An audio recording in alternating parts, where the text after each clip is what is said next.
You're listening to the N2K Space Network.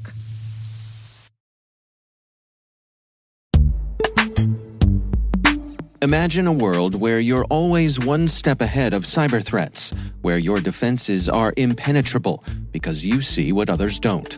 Welcome to Team Cymru's Threat Intelligence Solutions. With real-time access to the world's largest threat intelligence data ocean, they enable you to turn the tables on attackers. Transform your security from reactive to proactive through accelerated threat hunting and incident response, made possible through automation. Empower your team with visibility and insights to start defending your organization like never before. Team Cymru. Be the hunter, not the hunted. Learn more at team-cymru.com/cyberwire. That's team-cymru.com/cyberwire.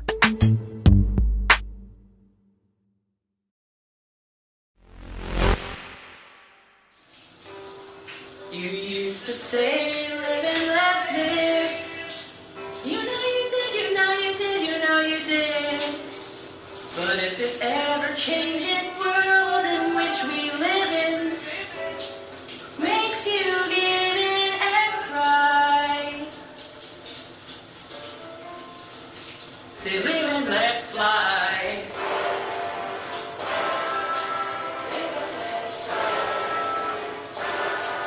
Say live and let fly.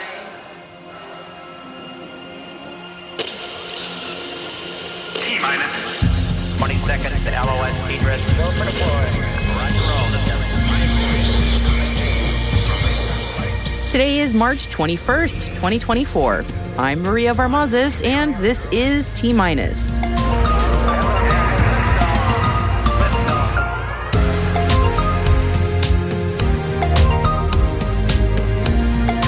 Rocket Lab launches the NROL-123 satellite. Varda shares results from its drug manufacturing mission. The Soyuz MS25 launch aborted 20 seconds before flight. And our guest today is Geoffrey Mattson, CEO of Xage Security. We'll be discussing CISA's 2024 Joint Cyber Defense Collaborative Priorities and how they relate to the space industry. Space and cyber, you know you need to pay attention, so stick with us for that chat.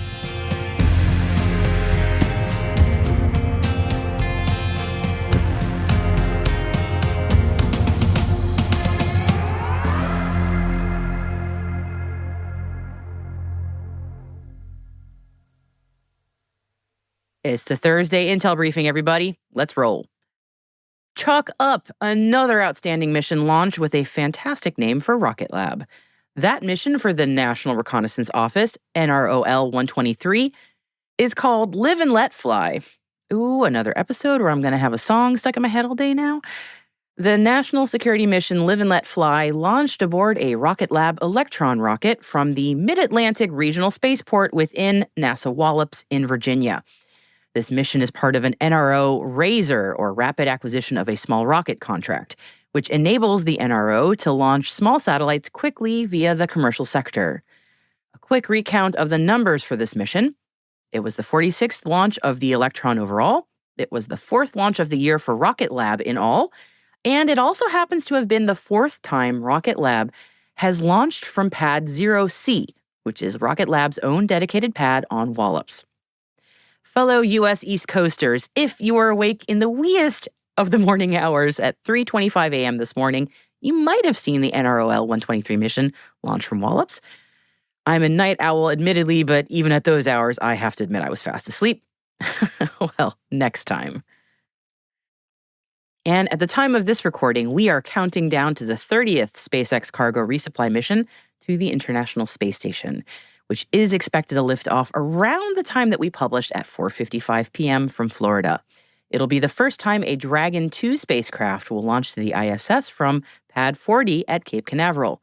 The capsule will be carrying over 6,000 pounds of cargo and science to the ISS, which will dock autonomously to the Zenith port of the orbiting lab's Harmony module on Saturday morning if all stays on schedule.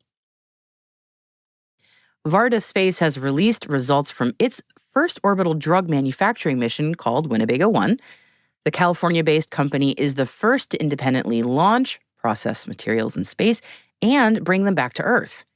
Varda ran a crystallization demonstration using the small molecule ritonavir because of its challenging crystallization landscape.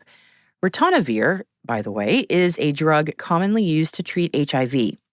The process was designed to stress test the company's hardware, process capability, and ability to return materials from space. Varda says their spacecraft and crystallization hardware performed flawlessly, demonstrating outstanding performance throughout in-orbit operations, reentry, and recovery operations. As a result, they successfully crystallized the least stable metastable Form 3 in orbit. I don't know what that means, but hopefully you do. And then they brought it back to Earth, which is no small feat. And even though I don't know quite what a least stable metastable Form 3 means, I'm nonetheless super impressed. This demonstrated both process control and physical stability for both the ritonavir that was crystallized in space and all ritonavir control samples. Varda says that this is the first step in commercializing microgravity drug development. That is honestly really incredible.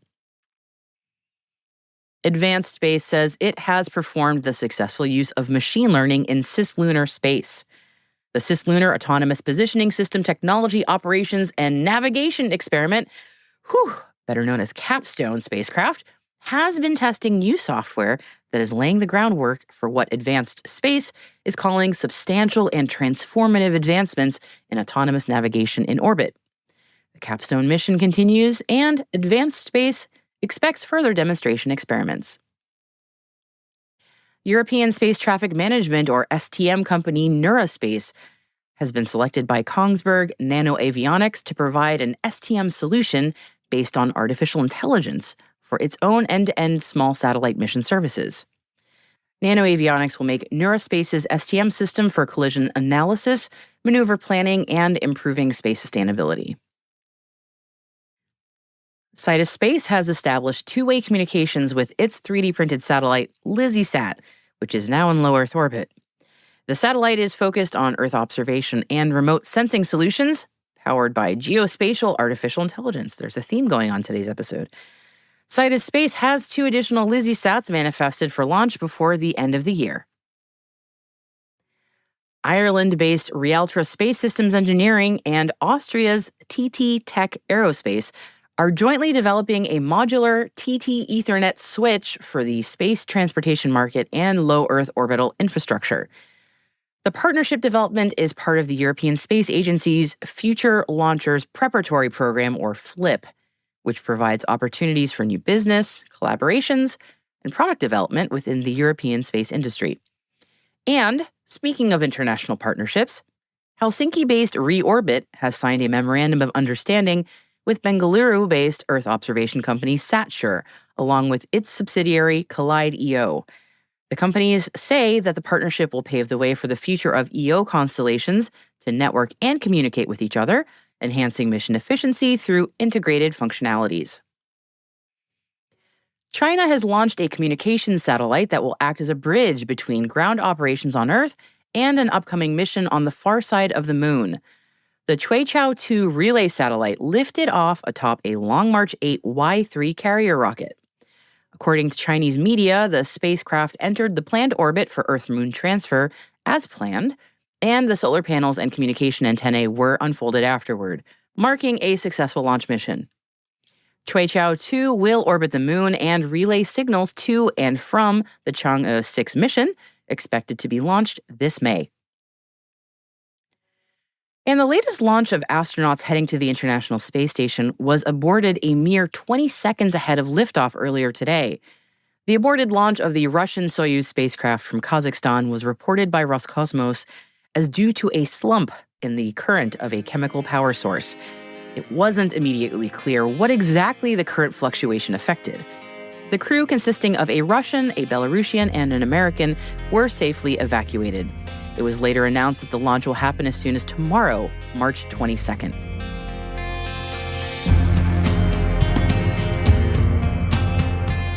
That's it for our Intel briefing for today. Just head to the selected reading section of our show notes for links to further information on all the stories that we've mentioned. And we've included a few extra stories for you. One is on new veteran space team members joining Astrobotic, Another's on Russia warning the United States against using SpaceX for spying. And a third's on the Space Force's annual Guardian Field Forum. Hey, T-Minus crew, if your business is looking to grow your voice in the industry, expand the reach of your thought leadership, or to recruit talent, T-Minus can help. We'd love to hear from you. Just send us an email at space@n2k.com or send us a note through our website so we can connect about building a program to meet your goals.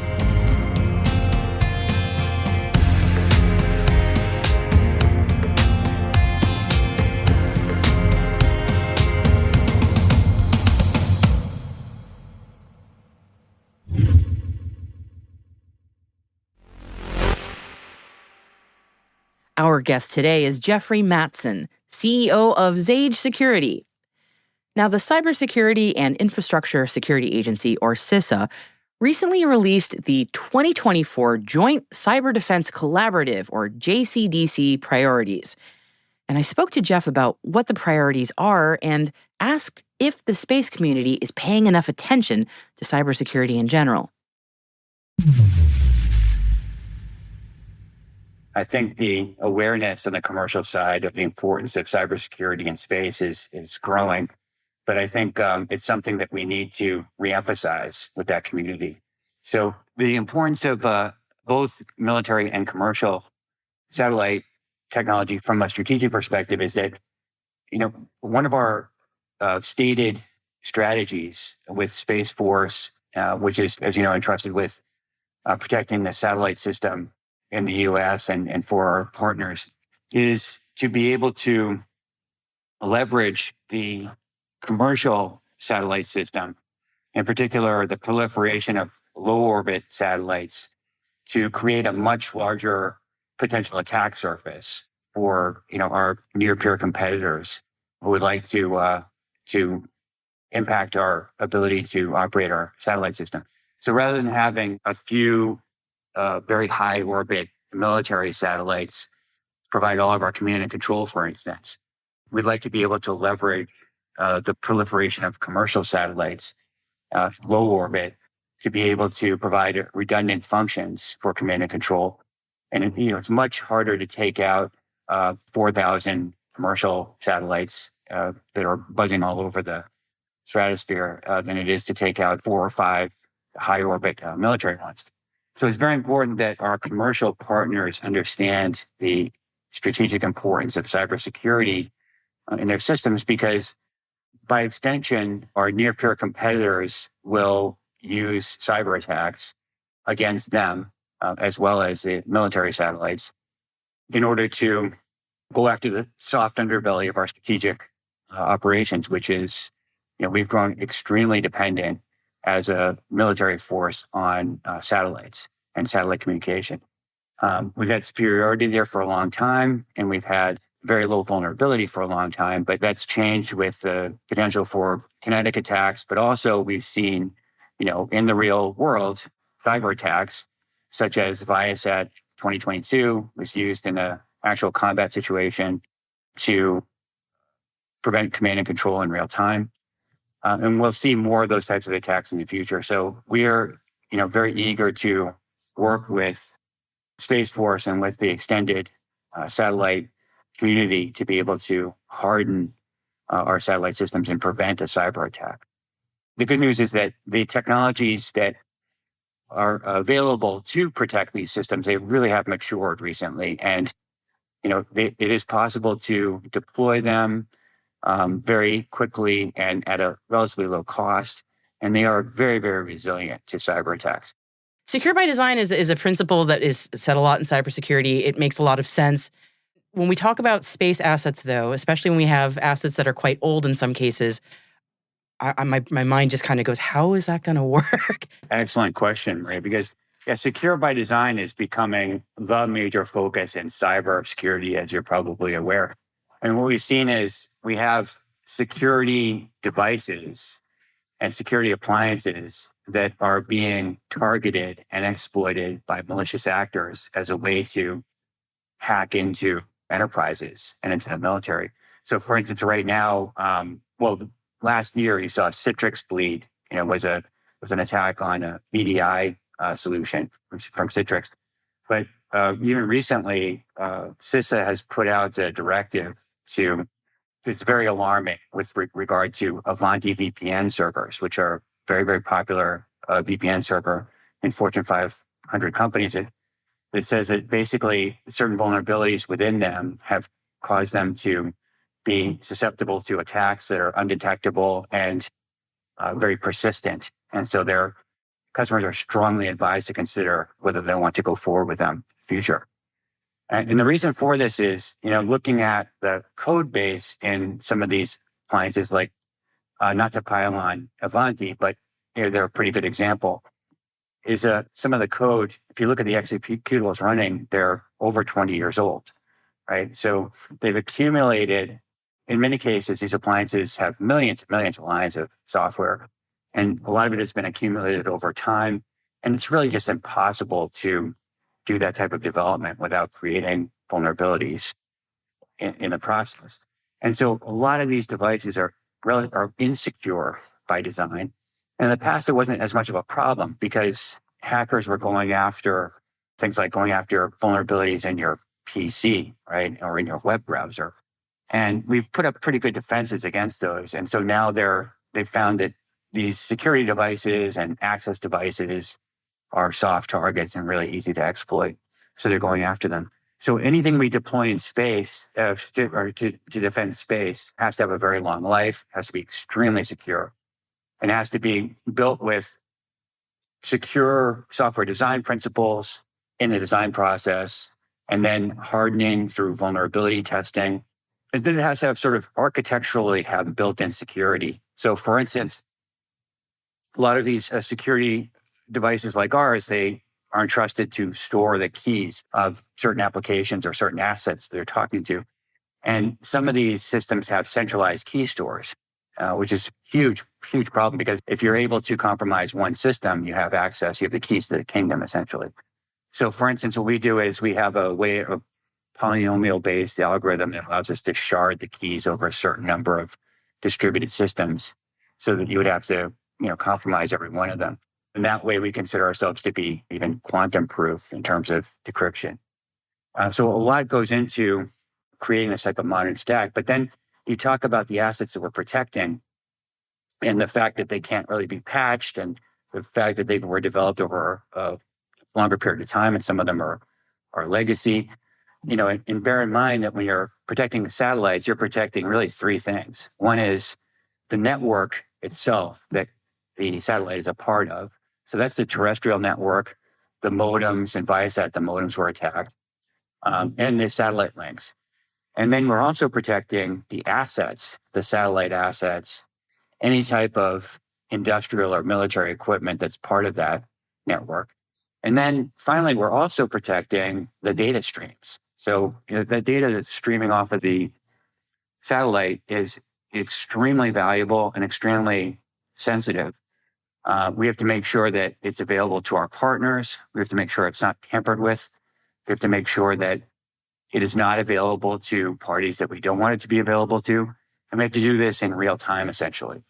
So it's kind of a tall order. However, the way our system works and the way a modern zero trust overlay works is the principle of zero trust is an evolution in the concept of protection in cybersecurity. Protection used to be things like firewalls and certain types of VPNs or jump hosts. Protection used to be, let's sort of put some roadblocks in the way that would keep attackers out. The principle of zero trust is saying, look, we're mature enough now that what we should do is, if you need to access something, we'll make sure you are exactly who you say you are. We'll give you access to only that thing. Well, only for the period of time you're supposed to have it. And if it's something very sensitive, we'll also limit what you can do, and we'll record what you can do. And so that's the principle of zero trust. Now, the way we can bring that to these legacy assets is Xage has a fabric overlay. So basically, it's like a virtual network that we can put right in front of any of these assets, completely surrounding and protecting them. And it sort of acts as a proxy in front of those assets that can provide that type of modern security access. It can control what's going into the asset. and it can control what's going out of the asset. So controlling what goes in will make sure that nobody can take over the asset or tamper with the data on the asset. Controlling what goes out means that if the asset goes rogue for any reason or is compromised, that compromise will be contained and the spread will be limited, right? So we're able to, by using this modern software approach, we can plop ourselves in front of anything and provide that type of zero trust architecture.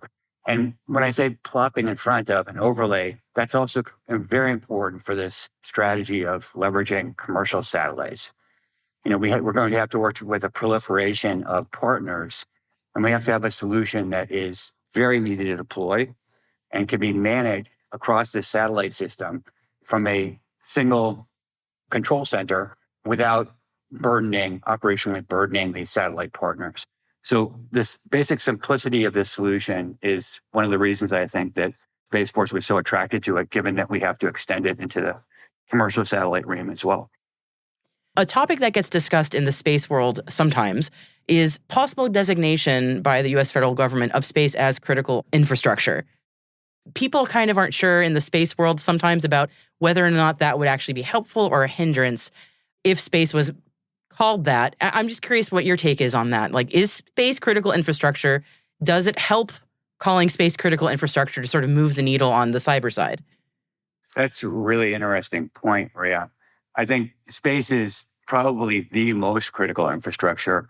If you consider its strategic importance, that, as I said, our military has become dependent on having superiority in space for command and control.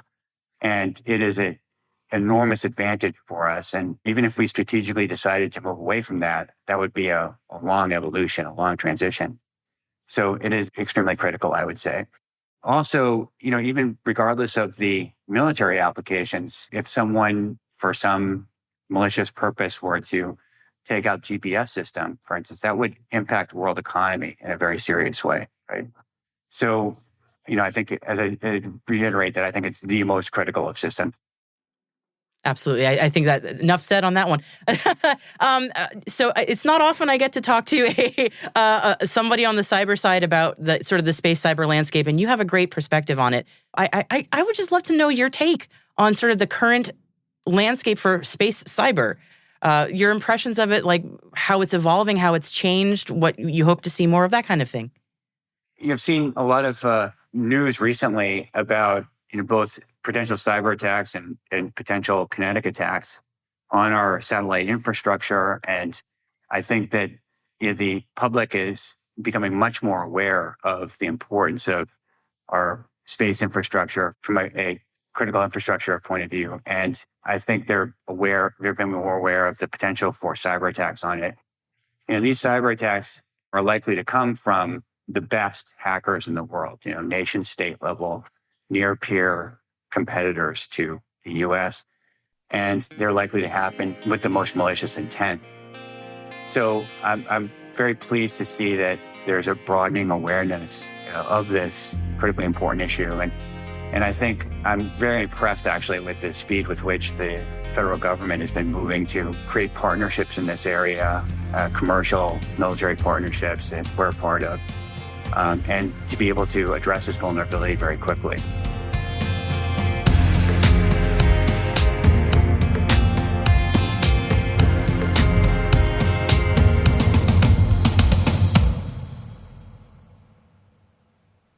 We'll be right back.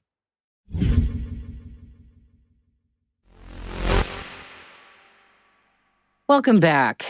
Whomst amongst us who have peered into our telescopes at a young age hasn't dreamed of discovering something brand new?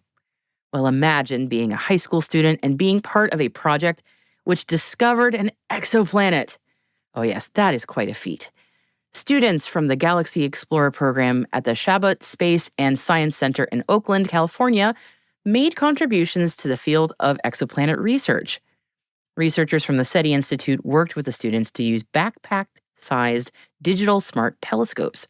The young citizen scientists played a role in observing and confirming the nature of a warm and dense sub-Saturn planet orbiting a metal-rich G2 star. And that exoplanet is known as TIC 139-270-66B. Why can't they name it something easy like Bob? The Galaxy Explorer program that these students are a part of aims to democratize science and foster educational enrichment. I think it's safe to say that these kids achieved that for sure. Now, the high school students had a challenging but meaningful task: to capture the second transit of an exoplanet with a poorly understood orbital period.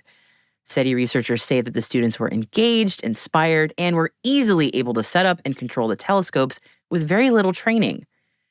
SETI says the discovery of TIC 139, I'm just going to call it Bob. SETI says the discovery of Bob, the densest known warm sub-Saturn within the TESS, which stands for the Transiting Exoplanet Survey Satellite Family, marks a milestone in exploring exoplanets. The initial clues of TIC, again, I'm going to call it Bob. The initial clues of Bob's existence was initially discovered by a citizen science group inspecting test photometric data, highlighting the important role of public engagement in advancing scientific knowledge. This is a call out there to all you wannabe Clyde Tombaugh. That is the man who discovered Pluto before he had formal training in astronomy. In case you didn't know the reference, it could be you next.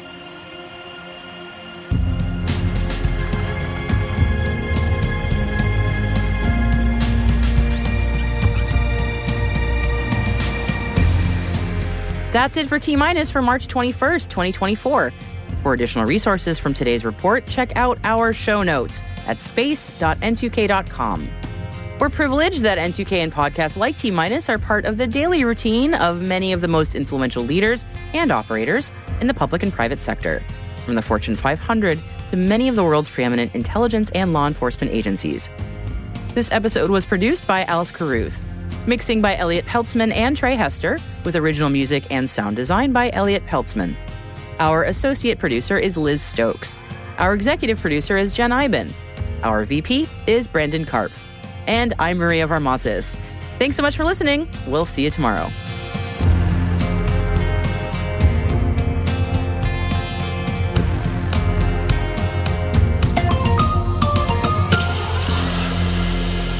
T-minus.